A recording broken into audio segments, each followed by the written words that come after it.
नमस्कार, मैं श्वेता। बिहार न्यूज में आपका स्वागत है। आज 18 अगस्त दिन मंगलवार। खबरों के बढ़ने से पहले एक नजर डालते हैं आज की सुर्खियों पर।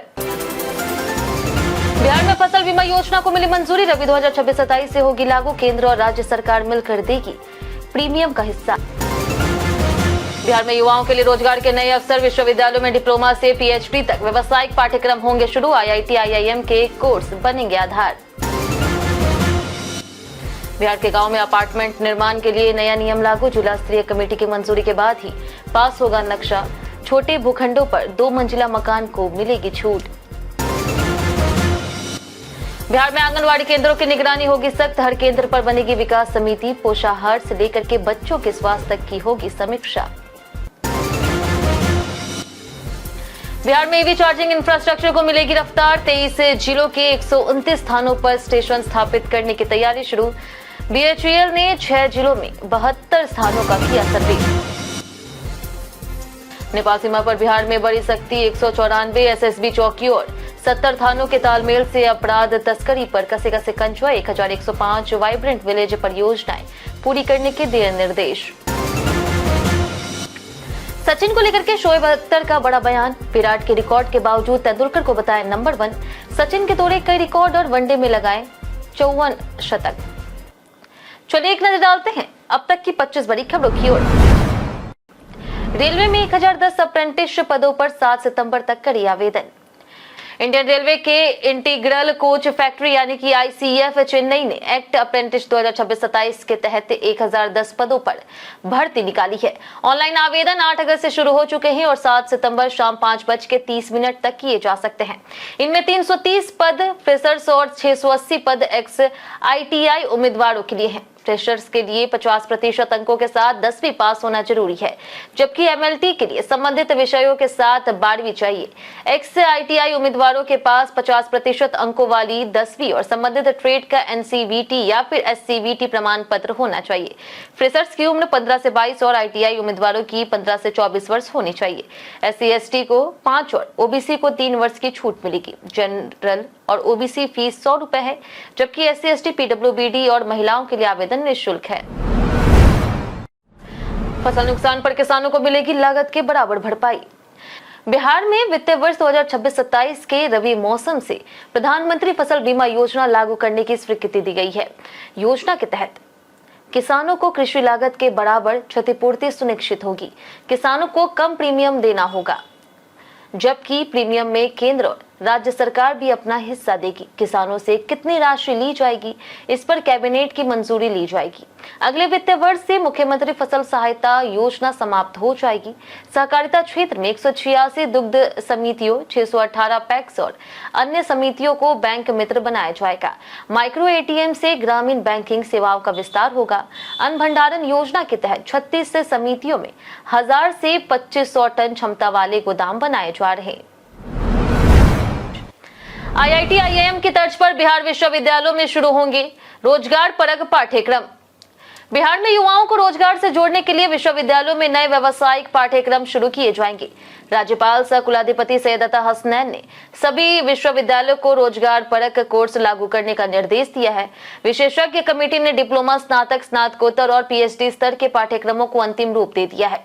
स्वीकृति के बाद इन्हें चालू शैक्षणिक सत्र से लागू करने की तैयारी है। पाठ्यक्रमों में आईआईटी, आईआईएम, एनआईएफटी, केंद्रीय विश्वविद्यालय और एमईटी जैसे संस्थानों के कोर्स को आधार बनाया गया है। जरूरत के अनुसार दूरस्थ शिक्षा से भी पढ़ाई होगी। विजुअल क्लासरूम, इंटरैक्टिव लर्निंग और वीडियो कॉन्फ्रेंसिंग को बढ़ावा मिलेगा। भविष्य में ग्लोबल ओपन यूनिवर्सिटी की स्थापना की संभावना भी है। गांव में अपार्टमेंट बनाने से पहले नक्शा पास कराना होगा अनिवार्य। बिहार के गांव में बहुमंजिला मकान और अपार्टमेंट बनाने के लिए अब जिला स्तर पर नक्शा पास कराना अनिवार्य होगा। डीडीसी की अध्यक्षता वाली कमेटी नक्शे का आकलन कर अनुमति देगी। इसमें पंचायती राज, जिला परिषद, विधि और राजस्व विभाग के अधिकारी शामिल होंगे। पंचायती राज विभाग नियमावली तैयार कर रहा, जिसे विधि विभाग और कैबिनेट की मंजूरी के बाद लागू किया जाएगा। 500 वर्ग मीटर से अधिक प्रोजेक्ट में बिल्डरों को खरीदारी की 70% राशि अलग खाते में रखनी होगी। देरी पर ब्याज सहित मुआवजा और 5 साल तक निर्माण दोष मुफ्त में ठीक करने की जिम्मेदारी होगी। 500 वर्ग मीटर से छोटे भूखंडों पर 2 मंजिला मकानों के लिए नक्शा जरूरी नहीं होगा। बिहार में 23 जिलों के 129 स्थानों पर लगेगी ईवी चार्जिंग स्टेशन। बिहार में इलेक्ट्रिक वाहनों को बढ़ावा देने के लिए पीएम ई ड्राइव योजना के तहत पहले चरण में 23 जिलों के 129 स्थानों पर ईवी चार्जिंग स्टेशन स्थापित किए जाएंगे। इसके लिए भेल की टीम ने 17 से 20 अगस्त तक पटना, गयाजी, वैशाली, पूर्णिया, नालंदा और छपरा के 72 स्थानों का साइट सर्वे किया है। सर्वे में जमीन की उपयोगिता, बिजली कनेक्टिविटी, जगह और वाहनों की पहुंच जैसी सुविधाओं की जांच होगी। परियोजना के लिए भेल को कार्यान्वयन एजेंसी बनाई गई है। चार्जिंग नेटवर्क के लिए हाईवे और शहरी क्षेत्रों पर विशेष जोर रहेगा। पीएम ई ड्राइव योजना में सार्वजनिक चार्जिंग इंफ्रास्ट्रक्चर के लिए 2000 करोड़ रुपए का प्रावधान है। इससे बिहार में हरित परिवहन को बढ़ावा मिलेगा। बिहार दरोगा भर्ती पीईटी एडमिट कार्ड आज सितंबर से होगी जारी। बिहार पुलिस दरोगा भर्ती 2026 के अभ्यर्थियों के लिए बड़ी खबर है। विज्ञापन संख्या 5/2025 के तहत 1799 पदों पर भर्ती के लिए शारीरिक दस्ता परीक्षा यानी कि पीईटी सितंबर से अक्टूबर 2026 के बीच आयोजित होने की तैयारी है। पीईटी के लिए ई एडमिट कार्ड 8 सितंबर 2026 से बिहार पुलिस अवर सेवा आयोग की आधिकारिक वेबसाइट पर उपलब्ध होगा। एडमिट कार्ड में परीक्षा की तारीख, केंद्र और जरूरी निर्देश दिए जाएंगे।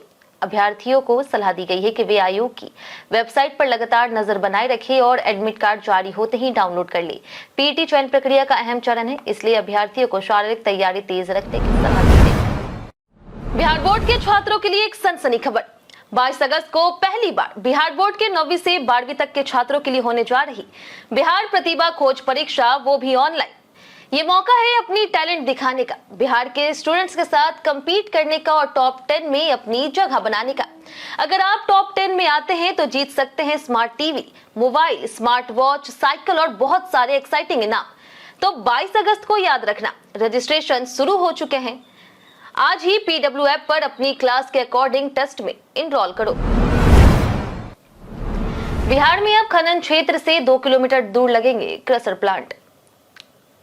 बिहार में अब खनन क्षेत्रों से 2 किलोमीटर दूर क्रशर प्लांट स्थापित किए जाएंगे। पहले यह दूरी केवल 500 मीटर थी। सरकार का उद्देश्य पर्यावरण संरक्षण, प्रदूषण नियंत्रण और स्थानीय आबादी को धूल और तेज आवाज से होने वाली परेशानी कम करना है। क्रशर प्लांट समतल स्थानों पर आबादी, स्कूल और अस्पताल से दूर लगाए जाएंगे। इससे सिलिका और पत्थर की धूल से होने वाले स्वास्थ्य समस्याओं को कम करने में मदद मिलेगी। साथ ही गिट्टी, बालू और डस्ट की धुलाई आसान होगी। पहाड़ी क्षेत्रों से दूरी बढ़ने पर स्थानीय लोगों के लिए रोजगार के अवसर भी बढ़ेंगे। खान और भूतत्व मंत्री डॉक्टर प्रमोद कुमार के अनुसार यह फैसला पर्यावरण और जनहित को ध्यान में रखकर लिया गया है। बिहार के आंगनबाड़ी केंद्रों पर अब होगी सख्त निगरानी। बिहार के आंगनबाड़ी केंद्रों की निगरानी अब और सख्त होगी। समाज कल्याण विभाग ने हर केंद्र पर आंगनबाड़ी विकास समिति बनाना अनिवार्य किया है, जिसकी बैठक कम से कम 2 महीने में एक बार होगी। इसमें वार्ड सदस्य, सेविका, सहायिका और लाभार्थी शामिल होंगे। बैठक में बच्चों और महिलाओं को मिलने वाले पोषण आहार, भोजन की गुणवत्ता, बच्चों की उपस्थिति, टीकाकरण और स्वास्थ्य जांच की समीक्षा होगी। पेयजल, शौचालय, बिजली और साफ सफाई जैसी सुविधाओं पर भी चर्चा की जाएगी। सेविका बैठक की कार्यवाही रजिस्टर में दर्ज कर रिपोर्ट CDPO कार्यालय भेजेगी। विकास कोष से होने वाले खर्च का हिसाब भी समिति के सामने रखा जाएगा। इससे पारदर्शिता बढ़ाने और स्थानीय स्तर पर आंगनबाड़ी केंद्रों की व्यवस्था सुधारने का प्रयास होगा। नेपाल सीमा से जुड़े 7 जिलों में अब होगी कड़ी निगरानी। बिहार सरकार ने नेपाल सीमा से लगे 7 जिलों में अपराध, तस्करी और घुसपैठ रोकने के लिए नया एक्शन प्लान बनाया। मुख्य सचिव प्रत्यय अमृत ने SSB के 194 सीमा चौकियों और 70 स्थानीय थानों के बीच बेहतर तालमेल के साथ 24 घंटे गश्त और निगरानी के निर्देश दिए हैं। ड्रग्स और हथियार तस्करी पर जीरो टॉलरेंस नीति अपनाने को कहा गया। सीमावर्ती क्षेत्रों में 20,625 किलो गांजा, 61.85 किलो चरस और 1,98,656 किलो नशीली गोलियां जब्त कर 1023 लोगों को गिरफ्तार कर लिया गया। फर्जी आधार, सिम बॉक्स फ्रॉड और साइबर अपराध पर भी कार्रवाई होगी। 7 जिलों में 1105 वाइब्रेंट विलेज परियोजनाएं समय पर पूरी करने के निर्देश दिए गए। पटना में 25 अगस्त से दौड़ेगी 25 इलेक्ट्रिक बसें। पटना में पीएम ई बस सेवा के तहत 25 अगस्त से 14 मार्गों पर करीब 25 अत्याधुनिक इलेक्ट्रिक बसें चलेगी। फिलहाल इनका ट्रायल जारी है और बसें GPO स्थित मल्टी मॉडल हब से संचालित होगी। इससे कर्मचारियों, छात्रों और आम यात्रियों को बेहतर परिवहन सुविधा मिलेगी और प्रदूषण कम करने में मदद होगी। परिवहन निगम की 149 नई AC और नॉन AC डिलक्स बसों में 78 पटना पहुंच चुकी है, जबकि बाकी अगस्त अंत तक आने की उम्मीद है। इनका परिचालन त्योहारों के दौरान शुरू होगा और दिल्ली, पंजाब, हरियाणा, उत्तर प्रदेश, पश्चिम बंगाल और झारखंड तक सेवाएं जाएगी। 5 PM ई पिंक बसें भी पहुंच चुकी है। इलेक्ट्रिक बसों में सीसीटीवी, जीपीएस, एसी और लो फ्लोर सुविधा मिलेगी। बिहार एसटीईटी 2026 का आवेदन शुरू, 31 अगस्त तक भरे फॉर्म। बिहार एसटीईटी 2026 के लिए ऑनलाइन आवेदन प्रक्रिया 17 अगस्त से शुरू हो चुकी है। योग्य अभ्यर्थी 31 अगस्त तक आधिकारिक वेबसाइट पर आवेदन कर सकते हैं। पेपर 1 के लिए संबंधित विषय में 50% अंकों के साथ ग्रेजुएशन और बीएड, जबकि पेपर 2 के लिए 50% अंकों के साथ पोस्ट ग्रेजुएशन और बीएड जरूरी है। न्यूनतम आयु 21 वर्ष है। परीक्षा ऑनलाइन सीबीटी मोड में होगी और इसमें 150 अंकों के 150 मिनट में प्रश्न हल करने होंगे। पेपर 1 कक्षा 9 से 10 और पेपर 2 कक्षा 11 से 12 के शिक्षकों के लिए होगा। आवेदन शुल्क एक पेपर के लिए 960 रुपए है और दोनों पेपर के लिए 1440 रुपए है। श्रेणी के अनुसार न्यूनतम पासिंग अंक 40 से 50% निर्धारित है। बिहार में पुलिस का बड़ा अभियान, 171 वांछित अपराधी गिरफ्तार। बिहार पुलिस मुख्यालय के निर्देश पर राज्य भर में कानून व्यवस्था मजबूत करने और अवैध गतिविधियों पर रोक लगाने के लिए विशेष समकालीन अभियान चलाया गया है। एसपी और एसएसपी के नेतृत्व में चले इस अभियान के दौरान 8,414 वाहनों की जांच की गई। यातायात नियमों का उल्लंघन करने वाले 7,755 वाहनों के चालान काट करके 1,02,19,000 रुपए जुर्माना वसूला गया। पुलिस ने विभिन्न मामलों में फरार चल रहे 171 वांछित अभियुक्तों को गिरफ्तार किया। शराबबंदी कानून के उल्लंघन पर कार्रवाई करते हुए भारी मात्रा में विदेशी शराब भी जब्त की गई। इसके अलावा अपराधियों के पास से 28 अवैध हथियार बरामद किए गए। पुलिस के मुताबिक अभियान से संभावित आपराधिक घटनाओं को रोकने में मदद मिली। लखीसराय अशोक धाम हादसा, मृतकों घायलों की पूरी लिस्ट जारी। लखीसराय के अशोक धाम मंदिर में सावन की तीसरे सोमवारी पर अफवाह के बाद मची भगदड़ में 7 श्रद्धालुओं की मौत हो गई, जबकि 25 लोग घायल हुए। जिला प्रशासन ने सभी मृतकों और घायलों की पहचान कर उनकी पूरी सूची जारी कर दी है। घायलों में 3 की हालत गंभीर है, जिन्हें लखीसराय सदर अस्पताल से पीएमसीएच रेफर किया गया। प्रशासन के मुताबिक बिजली का पोल गिरने और करंट फैलने की अफवाह के बाद भगदड़ मची थी। मृतकों के आश्रितों को 4-4 लाख रुपए का अनुग्रह अनुदान चेक दिया गया है। घायलों के इलाज की व्यवस्था की गई है। वहीं हादसे की जांच के लिए टीम गठित कर लोगों से अफवाहों पर ध्यान न देने की अपील की गई। बिहार के शिक्षकों को बड़ी राहत, सरप्लस ट्रांसफर पर हाईकोर्ट का स्टे। बिहार में शिक्षकों के सरप्लस ट्रांसफर मामले में पटना हाईकोर्ट ने फिलहाल स्टेटस क्यू बनाए रखने का आदेश दिया है। न्यायमूर्ति अजीत कुमार की एकल पीठ ने CWJC 12326/2026 पर सुनवाई करते हुए कहा कि अगली स्थिति स्पष्ट होने तक शिक्षकों की वर्तमान पदस्थापना में कोई बदलाव नहीं किया जाए। इससे सरप्लस सूची और संभावित तबादले को लेकर के चिंतित हजारों शिक्षकों को राहत मिली।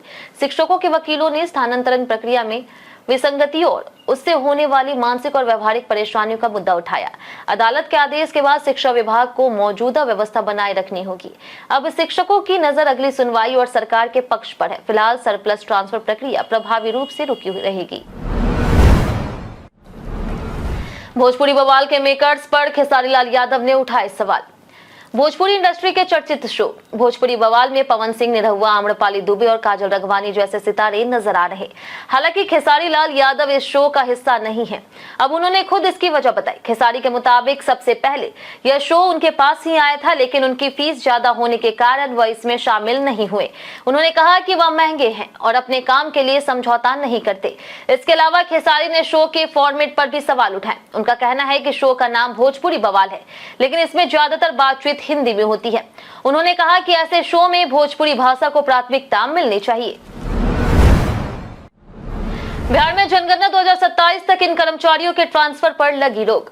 बिहार में जनगणना 2027 की तैयारियों को देखते हुए जनगणना कार्य से जुड़े अधिकारियों और कर्मचारियों के तबादले पर 31 मार्च 2027 तक रोक लगा दी गई है। राजस्व और भूमि सुधार विभाग के आदेश के अनुसार प्रशिक्षण प्राप्त शिक्षक, कर्मचारी, BDO, CO और कार्यपालक पदाधिकारी इस दायरे में आएंगे। जनगणना कार्य के लिए नियुक्त चार्ज ऑफिसर और जिला प्रखंड जनगणना कोषांगों में प्रतिनियुक्त कर्मियों का भी तबादला नहीं होगा। हालांकि जिलाधिकारी इस रोक के दायरे में नहीं है। सरकार का उद्देश्य तबादलों के कारण जनगणना कार्य की निरंतरता और समन्वय प्रभावित होने से रोकना है। अपरिहार्य परिस्थितियों में निर्धारित अनुमति लेकर के तबादला संभव होगा। जिला स्तर पर DM और राज्य स्तर पर राजस्व विभाग की अनुमति जरूरी है। बिहार EOU की बड़ी कार्रवाई, प्रतियोगी परीक्षा धांधली में अब तक 296 गिरफ्तार। बिहार ईओयू ने प्रतियोगी परीक्षाओं में पेपर लीक और धांधली के खिलाफ बड़ी कार्रवाई का ब्यौरा साझा किया। ईओयू कुल 44 मामलों की जांच कर रही, जिनमें नीट, सिपाही भर्ती, टीआरई 3 और गृह रक्षा वाहिनी परीक्षाएं शामिल है। नीट रीनीट मामले में डॉक्टर उज्जवल राज और डॉक्टर रविशंकर को गिरफ्तार कर फर्जी एडमिट कार्ड, प्रमाण पत्र, बैंक दस्तावेज, डिजिटल उपकरण और नकदी बरामद की गई है। टीआरई 3 परीक्षा धांधली में डॉक्टर मनीष कुमार समेत अब तक 296 आरोपी गिरफ्तार किए जा चुके हैं। गृह रक्षा वाहिनी और बीपीएसएससी परीक्षा मामलों में भी गिरफ्तारियां हुई। ईओयू ने कहा कि दोषियों को बख्शा नहीं जाएगा और डिजिटल फॉरेंसिक साक्ष्यों के आधार पर कार्रवाई जारी होगी। जानिए आज कैसा रहेगा बिहार के मौसम का मिजाज। मौसम विभाग के अनुसार बिहार में अगले 24 घंटों के दौरान अधिकतम तापमान में कोई बड़ा बदलाव नहीं होगा, लेकिन इसके बाद 1 से 2 डिग्री सेल्सियस की गिरावट संभव है। अगले 5 दिनों तक न्यूनतम तापमान में विशेष परिवर्तन की संभावना नहीं है। आज दक्षिण पश्चिम और दक्षिण मध्य हिस्सों में 30 से 40 किलोमीटर प्रति घंटे की रफ्तार से तेज हवा, आंधी और बिजली गिरने की आशंका है। बक्सर, जहानाबाद, नवादा और रोहतास में बारिश, जबकि औरंगाबाद, भभुआ और गयाजी में अधिक बारिश होने का अलर्ट जारी किया गया है। उत्तर पश्चिमी हिस्सों में तेज हवा, आंधी और बिजली गिरने की संभावना है। सारण, सिवान और वैशाली में भारी बारिश हो सकती है। अधिकतम तापमान 30 से 34 डिग्री सेल्सियस और न्यूनतम तापमान 26 से 28 डिग्री सेल्सियस के बीच रह सकता है। मैथिली से शिक्षक बनने का सपना होगा पूरा, टीआरई 4 में आएंगे पद। मैथिली भाषा में शिक्षक बनने का इंतजार कर रहे अभ्यर्थियों के लिए बड़ी खबर है। टीआरई 4 में मैथिली शिक्षकों के रिक्त पद शामिल किए जाएंगे। शिक्षा मंत्री मिथिलेश तिवारी ने रिक्तियों का आकलन, रोस्टर तैयार कर संशोधित अधियाचना बीपीएससी को भेजने का निर्देश दिया। 16 अगस्त की शिक्षा विभाग की बैठक में इसकी पुष्टि हुई। टीआरई 4 के लिए पहले ही 32,388 शिक्षक पदों की अधियाचना भेजी जा चुकी है। अब मैथिली समेत अन्य छूटे विषयों के पद जोड़े जाएंगे। सांसद डॉक्टर गोपाल जी ठाकुर के प्रयास के बाद यह निर्णय हुआ। इससे मैथिली विषय के अभ्यर्थियों के लिए शिक्षक भर्ती और रोजगार के नए अवसर बढ़ने की उम्मीद है। विधायक बने प्रशांत किशोर, मिली कई बड़ी शक्तियां। प्रशांत किशोर ने बांकीपुर विधानसभा उपचुनाव जीतने के बाद सोमवार को विधायक पद की शपथ ली। विधानसभा अध्यक्ष प्रेम कुमार ने उन्हें अपने चैम्बर में शपथ दिलाई। अब वे सदन की कार्रवाई में हिस्सा लेकर के कानून बनाने, सवाल उठाने और सरकार पर नियंत्रण रखने जैसी विधायक की शक्तियों का इस्तेमाल कर सकेंगे। विधायक के तौर पर उन्हें वेतन, भत्ते, यात्रा, आवास और चिकित्सा जैसी सुविधाएं मिलेगी। बांकीपुर सीट पर प्रशांत किशोर ने बीजेपी उम्मीदवार नीरज सिन्हा को 19,000 से अधिक वोटों से हराया था। शपथ के बाद उन्होंने इसे बड़ी जिम्मेदारी बताते हुए समाज की बेहतरी के लिए काम करने की बात कही। उन्होंने रोजगार, राशन, शिक्षा और बुजुर्गों की पेंशन से जुड़े वादे भी किए। नितिन नवीन की नई टीम में बिहार के 3 नेताओं को मिली जगह। भाजपा के राष्ट्रीय अध्यक्ष नितिन नवीन ने लंबे इंतजार के बाद अपनी नई टीम का ऐलान कर दिया। बिहार से 3 नेताओं को राष्ट्रीय स्तर पर जिम्मेदारी मिली। राज्यसभा सांसद शिवेश राम को भाजपा अनुसूचित जाति मोर्चा का राष्ट्रीय अध्यक्ष बनाया गया है। सिद्धार्थ संपू को राष्ट्रीय मंत्री की जिम्मेदारी मिली। वहीं ऋतुराज सिन्हा को प्रकोष्ठ संकुल सह संयोजक बनाया गया। ऋतुराज पहले राष्ट्रीय मंत्री रह चुके हैं, इसलिए नई जिम्मेदारी को पद में कमी के तौर पर देखा जा रहा। नई टीम में मंगल पांडे को जगह नहीं मिली है, जबकि उनके नाम की चर्चा थी। नितिन नवीन के बिहार से होने के कारण राज्य को अधिक प्रतिनिधित्व मिलने की उम्मीद थी, लेकिन कुल 3 नेताओं को ही जिम्मेदारी मिली। दशरथ मांझी को भारत रत्न देने की तेजस्वी ने उठाई मांग। तेजस्वी यादव ने माउंटेन मैन दशरथ मांझी को भारत रत्न देने की मांग की है। बिहार विधानसभा में विपक्ष के नेता तेजस्वी यादव ने कहा कि दशरथ मांझी के योगदान और संघर्ष को देखते हुए उन्हें देश के सर्वोच्च नागरिक सम्मान से सम्मानित किया जाना चाहिए। उन्होंने बताया कि उनकी पार्टी की ओर से दशरथ मांझी के लिए श्रद्धांजलि समारोह भी आयोजित किया गया था। तेजस्वी ने सरकार से उनकी प्रतिमा स्थापित करने और पटना में एक भव्य स्मारक स्मार्ट आश्रम बनाने की मांग की है। इस दौरान उन्होंने बिहार में भ्रष्टाचार, घोटालों और पेपर लीक को लेकर के एनडीए सरकार पर निशाना भी साधा। उन्होंने युवाओं के मुद्दे को लेकर के 19 तारीख को राजभवन मार्च निकालने का भी ऐलान किया। आज भी सचिन को मानते हैं नंबर 1, शोएब अख्तर ने बताई वजह। पाकिस्तान के पूर्व तेज गेंदबाज शोएब अख्तर ने सचिन तेंदुलकर को विश्व क्रिकेट का सर्वश्रेष्ठ बल्लेबाज बताया।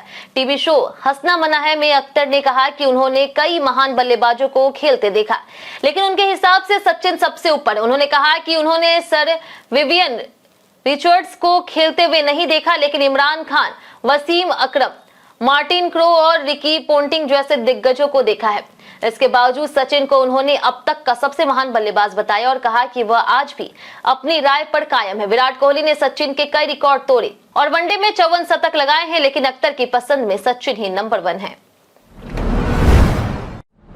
कई कारणों से दर्ज है भारत के इतिहास में आज की तारीख। 1227 में मंगोल शासक चंगेज खां का निधन हुआ। 1923 में परमवीर चक्र से सम्मानित भारतीय सैनिक A.B. तारापोरे का जन्म हुआ। 1936 में प्रसिद्ध गीतकार, कवि और फिल्म निर्देशक गुलजार का जन्म हुआ। 1938 में प्रसिद्ध हृदय रोग विशेषज्ञ, शिक्षक और लेखक B.M. हिंगरे का जन्म हुआ। 1945 में महान स्वतंत्रता सेनानी सुभाष चंद्र बोस का जन्म हुआ। 1985 में प्रसिद्ध भारतीय महिला पहलवान गीतिका जाखड़ का जन्म हुआ। 1990 में साहित्यकार और सरस्वती पत्रिका के संपादक श्री नारायण चतुर्वेदी का निधन हुआ। 2018 में संयुक्त राष्ट्र के 7वें महासचिव कोफी अन्नान का निधन हुआ। हम प्रतिदिन आपसे 7 ऐसे जरूरी सवाल उसके जवाब बताएंगे जो कि बीपीएससी, बिहार पुलिस समेत एसएससी जैसे अन्य प्रतियोगी परीक्षाओं में काम आएंगे। सवाल इतिहास, बिहार स्पेशल, विज्ञान, करंट अफेयर्स और भूगोल से रहेंगे। पूछे गए 7 सवाल में आपने कितना सही जवाब दिया हमें कमेंट करके जरूर बताएं। तो हमारा पहला सवाल है, तीसरी बौद्ध परिषद कहां आयोजित की गई थी? ऑप्शन ए है लुम्बिनी, ऑप्शन बी है बोध गया, ऑप्शन सी है पाटलिपुत्र, ऑप्शन डी है वैशाली। इसका सही जवाब है ऑप्शन सी पाटलिपुत्र। हमारा दूसरा सवाल है, किस वर्ष बिहार और उड़ीसा बंगाल से अलग हुए? Option A 1936, option B 1938, option C 1930, option D 1912। इसका सही जवाब है ऑप्शन डी 1912। हमारा तीसरा सवाल है कि वन नीति के अनुसार न्यूनतम वृक्ष आवरण कितना होना चाहिए? ऑप्शन ए है 20%, ऑप्शन बी है 15%, ऑप्शन सी है 19%, ऑप्शन डी है 33%। इसका जवाब है ऑप्शन डी 33%। हमारा चौथा सवाल है कि सूत्र समाचार्य और सीख समाचार्य के लेखक कौन थे? ऑप्शन ए है शांति देव, ऑप्शन बी है विद्यापति, ऑप्शन सी है देवकी नंदन खत्री, ऑप्शन डी है शिवपूजन सहाय। इसका सही जवाब है ऑप्शन ए शांति देव। हमारा पांचवा सवाल है कि डॉक्टर राजेंद्र प्रसाद को किस जेल में कैद किया गया था? ऑप्शन ए है सेलुलर जेल, ऑप्शन बी है बांकीपुर जेल, ऑप्शन सी है नेट्टू कलथेरी जेल, ऑप्शन डी है तिहाड़ जेल। इसका सही जवाब है ऑप्शन बी बांकीपुर जेल। हमारा छठा सवाल के क्षेत्रफल की दृष्टि से बिहार का सबसे छोटा जिला कौन सा है? Option A Sheohar, option B है सिवान, ऑप्शन सी है कटिहार, ऑप्शन डी अरवल। इसका सही जवाब है ऑप्शन ए शिवहर। हमारा आखिरी सवाल है कि शाही लीची और जर्दालू आम बिहार के किन जिलों में पाए जाते हैं? ऑप्शन ए है मुजफ्फरपुर और भागलपुर, ऑप्शन बी है मुजफ्फरपुर और वैशाली, ऑप्शन सी है भागलपुर और दरभंगा, ऑप्शन डी है भागलपुर और वैशाली। इसका सही जवाब है ऑप्शन ए मुजफ्फरपुर और भागलपुर। बीते दिन हमारे द्वारा पूछे गए सवाल का जवाब आप लोगों में से बहुत लोगों ने हमारे कमेंट बॉक्स सेक्शन में लिख कर दिया है। जिन्होंने हमारे द्वारा पूछे गए सवाल का जवाब दिया उनके नाम है अब्दुल मनान, अनवर करीम खान, अमरजीत कुमार, गोविंदा राय, अशोक कुमार, संजय सिंह, राम प्रवेश यादव, ओम प्रकाश, साजन कुमार, संजय शर्मा, गीता देवी, संजीव कुमार, पवन कुमार, रिंकू कुमारी, दीपक कुमार, लक्ष्मी मेहता, प्रदीप पंडित, रेखा देवी, राजीव कुमार, रमेश कुमार, खुर्शीद आलम, रणधीर कुमार, उपेंद्र प्रसाद, विनोद शाह, जगन्नाथ शाह, राम अवध सिंह, हंसराज पासवान, कृष्णा प्रसाद, टीके खान, अमित पासवान, आनंद कुमार, सुमित कुमार, नौशाद रजा, हरेंद्र सिंह, रवि मोहन वर्मा, रामकिशोर महतो, मनोज कुमार, प्रिंस पटेल, उज्जवल कुमार, सरजीत कुमार, राम बाबू दास, प्रशांत सिंह, दयानंद सिंह, राजन कुमार, मुन्ना प्रसाद, अर्जुनान, संतोष चौहान, मनोरमा पाटिल, फिरोज खान, रोशन कुमार, धनंजय कुमार और मिंटू ठाकुर। इसी के साथ बढ़ते आज के सवाल को। आज का सवाल है, आपके क्षेत्र में मौसम का क्या हाल है? आप अपना जवाब हमें हमारे कमेंट सेक्शन में लिखकर जरूर बताएं। आज के लिए इतना ही। बिहार की तमाम खबरों के साथ बने रहने के लिए देखते रहे बिहारी न्यूज और साथ ही अगर यूट्यूब चैनल पर देखें चैनल को सब्सक्राइब कर दे और अगर आप फेसबुक पेज पर देख रहे हैं तो लाइक और फॉलो जरूर करें।